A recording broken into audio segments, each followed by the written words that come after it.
हम सभी जानते हैं कि नियति को कभी झुठलाया नहीं जा सकता। हमारे साथ जो होगा वो होगा, आप कितनी भी कोशिश कर लें। कोई फर्क नहीं पड़ता कि आप कितने सावधान हैं। हमारे जीवन में कोई भी घटना या घटनाओं का क्रम पूर्व निर्धारित है। भाग्य का लिखा कभी नहीं मिटता। यह एक पंडित और जमदूत की कहानी है। दोस्तों, कहानी को ध्यान पूर्वक सुनिएगा, बहुत ही अच्छी कहानी है। इससे पहले आप इस कहानी में खो जाए, इस चैनल को जरूर सब्सक्राइब कीजिए। एक समय की बात है, किसी गांव में एक बहुत ज्ञानी पंडित रहता था। एक दिन वह अपने बचपन की मित्र से मिलने के लिए दूसरे गांव जा रहा था। वह मित्र बचपन से ही गूंगा और एक पैर सिपाही था। मित्रों का गांव काफी दूर था। रास्ते में और भी कहीं छोटे छोटे गांव पड़ते थे। पंडित अपनी धुन में चला ही जा रहा था। तब रास्ते में उसे और एक आदमी मिल गई। वह भी पंडित के साथ साथ चलने लगा। पंडित ने सोचा, चलो अच्छा ही हुआ, साथ साथ चलने से सफर जल्दी कट जाएगा। चलते चलते पंडित ने उस आदमी से उसका नाम पूछा तो उस आदमी ने उसका नाम महाकाल बताया। पंडित को ये नाम थोड़ा सा अजीब सा लग रहा था, पर पंडित ने नाम के विषय में कुछ और पूछना उचित नहीं समझा। दोनों धीरे धीरे साथ में चल ही रहे थे। तभी रास्ते में एक गांव आया तो महाकाल ने पंडित को कहा, तुम आगे चलो, मुझे इस गांव में एक संदेश देना है, मैं तुमसे आगे मिलता हूँ। पंडित ने कहा ठीक है और आगे की ओर चल दिया। तभी गांव में खबर फैली कि एक व्यक्ति को भैंसे ने मार दिया है। जैसे ही भैंसे ने उस व्यक्ति को मारा, ठीक थोड़ी ही देर में महाकाल आ गया। फिर चलते चलते दोनों एक दूसरे गांव के बाहर पहुंचते हैं, जहां से एक छोटा सा मंदिर बना था। ठहरने की व्यवस्था भी अच्छी लग रही थी। पंडित का मित्र की गांव वहां से दूर था और रात्रि भी होने वाली थी। तो पंडित ने कहा, रात्रि होने वाली है, पूरा दिन चलते चलते थकान भी लग रही है और भूख भी लगी है, तो यही भोजन करके आराम कर लेते हैं, सुबह आराम से आगे का सफर करेंगे। महाकाल ने कहा ठीक है, मुझे इस गांव में किसी को कुछ जरूरी सामान देना है, तुम खाना खा लो और आराम करो, मैं बाद में आकर खा लूंगा। इतना कहे कर वह चला गया। लेकिन उसके जाते ही कुछ ही देर में उस गांव में धुआं उठता दिखाई दिया और देखते ही देखते पूरे गांव में आग लग गई। पंडित पूरे आश्चर्य होकर सोचा, यह महाकाल जहां भी जाते हैं वहां भी किसी ना किसी तरह के हानि जरूर हो जाती है, कुछ तो गड़बड़ है। लेकिन पंडित ने रात्रि में महाकाल से इस बात का कोई सवाल नहीं की। सुबह दोनों ने फिर अपने गंतव्य की ओर चलना आरंभ कर दिया। कुछ ही दूर में फिर एक गांव आया तो महाकाल ने फिर पंडित से कहा, आप आगे चलते जाएं, मैं कुछ दूर में आपसे मिलता हूं, मुझे इस गांव में भी कुछ जरूरी काम है, तो काम करके मैं आपसे आगे मिलता हूं। ये कहकर महाकाल जाने लगा। लेकिन इस बार पंडित आगे नहीं बढ़ा, बल्कि वही खड़ा होकर महाकाल को देखता रहा कि वह कहाँ जाते हैं और क्या करता है। तभी लोगों की आवाज सुनाई देने लगी कि किसी व्यक्ति को सांप ने काट लिया है और वह मर गया है। ठीक वही समय महाकाल फिर से उसी पंडित के पास पहुंच गया। लेकिन इस बार पंडित को सहन नहीं हुआ। उसने महाकाल से पूछ ही लिया कि तुम जिस गांव में जाते हो वहां कोई ना कोई नुकसान जरूर हो जाता है, क्या तुम मुझे बता सकते हो ऐसा क्यों होता है? तो महाकाल ने जवाब दिया, पंडित जी, आप तो मुझे बहुत बड़ी ज्ञानी मालूम पड़े थे, इसीलिए मैं आपके साथ चलने लगा था, क्योंकि ज्ञानियों का सांग बहुत अच्छा होता है, परंतु आप अभी तक समझ नहीं पाया मैं कौन हूँ। पंडित ने कहा, मैं समझ गया हूँ, लेकिन मुझे कुछ शंका है। अगर आप ही अपना उपयुक्त परिचय दे दिया तो मुझे आसान होगी। तो महाकाल ने जवाब दिया, मैं यमदूत हूँ और यमराज का आज्ञा से उन लोगों के प्राण हरण करता हूँ जिनकी आयु पूर्ण हो चुकी है। हालांकि पंडित को पहले से ही इस बात का शंका थी, फिर भी महाकाल के मुख से ये सुनकर पंडित घबरा गई। लेकिन फिर से ही हिम्मत करके पूछा, अगर ऐसा बात है और तुम सचमुच जमदूत हो तो बताओ अगली मृत्यु किसकी है? यमदूत ने जवाब दिया, अगली मृत्यु तुम्हारी उसी मित्र का है जिससे तुम मिलने जा रही हो और उसका मृत्यु का कारण तुम ही बनोगे। ये बात सुनकर पंडित चमका गया और सोच में पड़ गया कि वास्तव में यदि यह महाकाल जमदूत हुआ तो उसकी बात भी सही होगी और उसके कारण मेरे बचपन की सबसे घनिष्ठ मित्र की मृत्यु हो जाएगी। उसे अच्छा ही होगा कि मैं अपने मित्रों से मिलने ही नहीं जाऊंगी, कम से कम तो मैं तो उसके मृत्यु की कारण नहीं बनाऊंगा। महाकाल ने कहा, तुम जो सोच रहे हो वह तो मुझे पता है, मगर तुम्हारे अपने मित्रों से मिलने ना जाने से नियति नहीं बदल जाएगी। तुम्हारे मित्रों की मृत्यु निश्चित है और वह अगले कुछ क्षण में घटित होने वाली है। महाकाल के मुंह से ऐसी बातें सुनकर पंडित के झटका लगा, क्योंकि महाकाल ने उसके मन की बात जान गई थी, जो एक साधारण व्यक्ति के लिए संभव नहीं है। अब पंडित को विश्वास हो गया कि यह महाकाल सचमुच में ही यमदूत है, इसलिए वह मित्र का मृत्यु का कारण ना बने, इस कारण के वह पीछे की मोड़ा और अपने गांव की तरफ जाने लगा। परंतु जैसे ही पंडित ने मोड़ा, उसका मित्र तेजी से उसके पास आते दिखाई दिया, जो पंडित को देखकर अत्यंत प्रसन्न था। अपने मित्रों के आने के गति को देखकर पंडित को ऐसा लगा जैसे कि उसका मित्र काफी समय से उसके पीछे ही आ रहा है, लेकिन वह बचपन से ही गूंगा और एक पैर से पाहिज था, इसलिए ना तो पंडित तक पहुंच रहा था और ना ही पंडित को आवाज देकर रोक पा रहा था। लेकिन जैसे ही पंडित के पास पहुंचा, अचानक उसकी मृत्यु हो गई। पंडित महाकाल की तरफ देखने लगा, जैसे वह पूछना जा रहा है कि आखिर क्या हुआ। महाकाल ने पंडित को मन की बात समझ गई और वह बोला, तुम्हारा मित्र पिछले गांव से ही पीछे पीछे आ रहा था, लेकिन वह अपाही और गूंगा होने की वजह से तुम तक नहीं पहुंच सका। उसने अपनी पूर्ण ताकत लगाकर तुम तक पहुंचने की कोशिश की, लेकिन बुढ़ापे में बचपन जैसी ताकत नहीं होती, इसीलिए हृदय आघात के कारण तुम्हारे मित्र का मृत्यु होगी।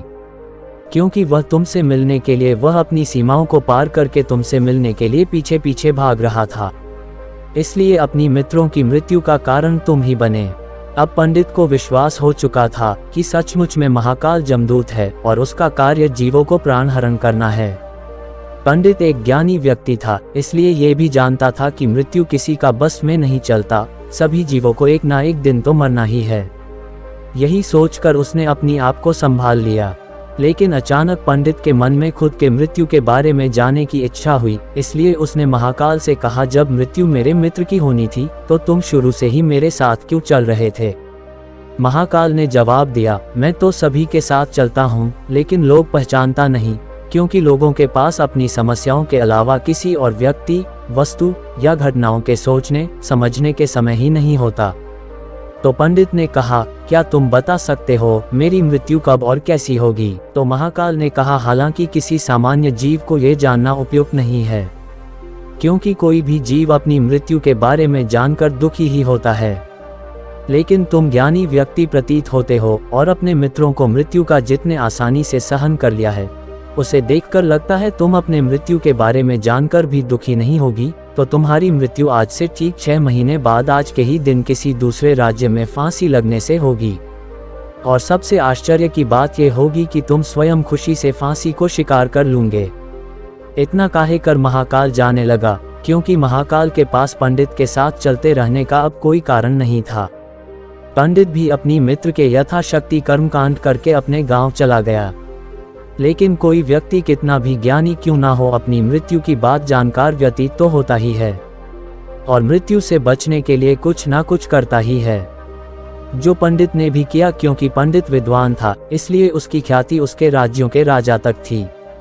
तो पंडित ने सोचा, राजा के पास तो कहीं ज्ञानी मंत्री होते हैं, तो मेरी मृत्यु से सारा संबंधित समस्या का कोई ना कोई हल निकाल ही लेंगे। तो पंडित यह सोचते होंगे और राज दरबार में पहुंच जाते हैं और राजा को सारा वृतांत सुनाया। राजा ने अपने मंत्रियों को बात बताई और उनसे सलाह मांगी। अंत में सभी ने विचार करके कहा, अगर पंडित की बात सही है तो उसकी मृत्यु भी 6 महीने के बाद भी होंगे, लेकिन मृत्यु तब होगी जब वह किसी दूसरे राज्यों में जाएगा। यदि वह दूसरे राज्य में जाए ही ना तो मृत्यु भी नहीं होगी।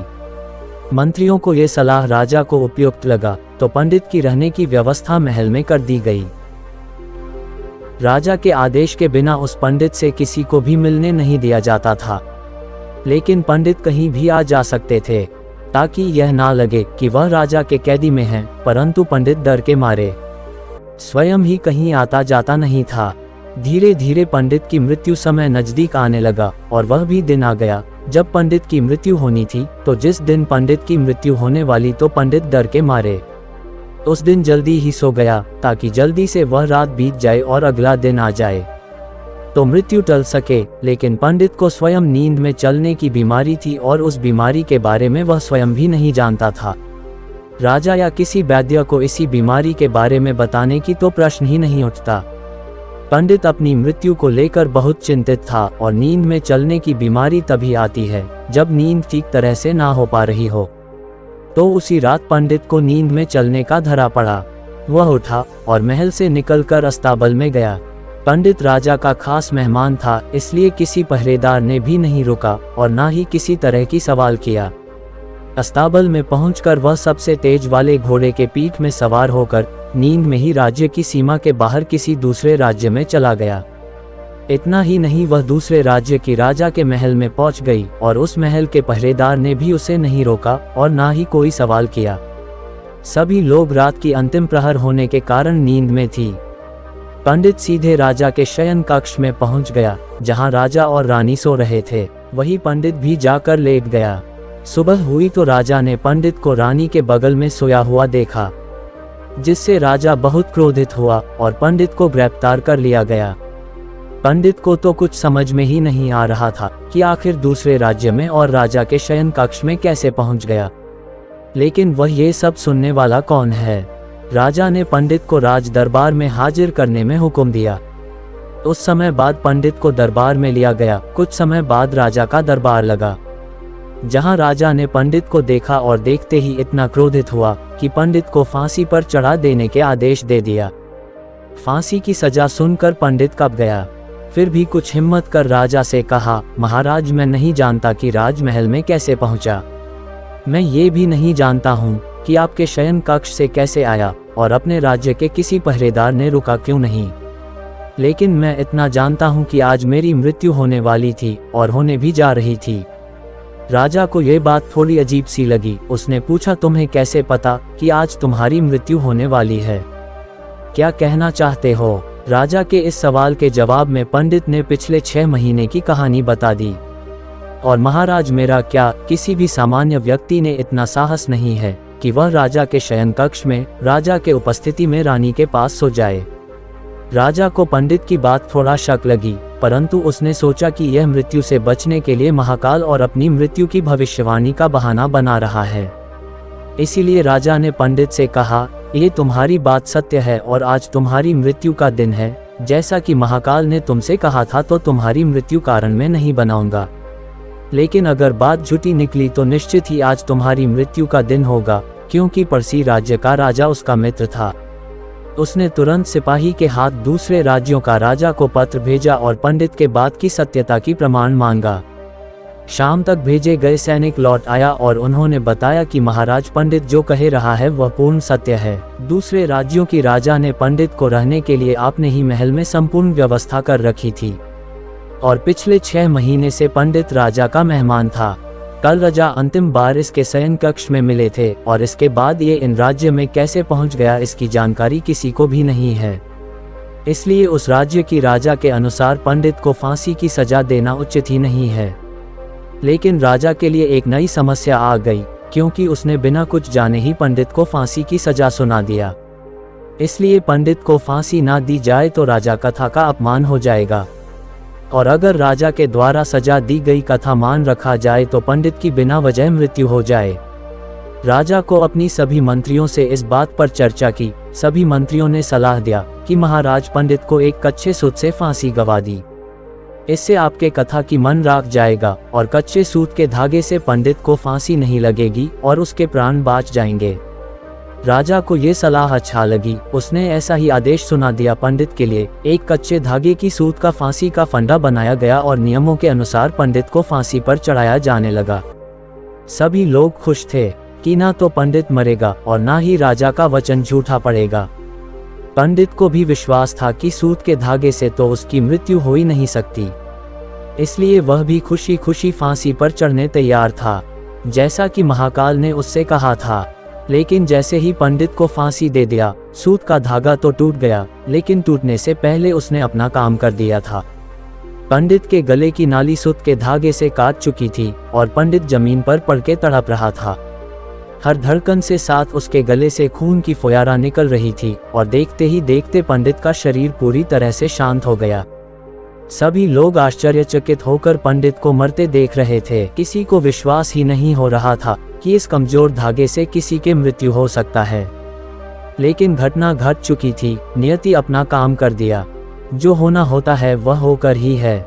हम चाहे जितनी भी सावधान रहते, जितना भी उपाय कर ले, लेकिन हर घटना और हर घटनाओं का पूरा प्रणाली पहले से ही तय होता है, जिसे हम थोड़ा सा भी इधर उधर नहीं कर सकते।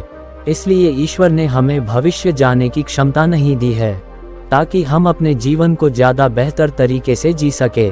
वही बात उस पंडित पर लागू होती है।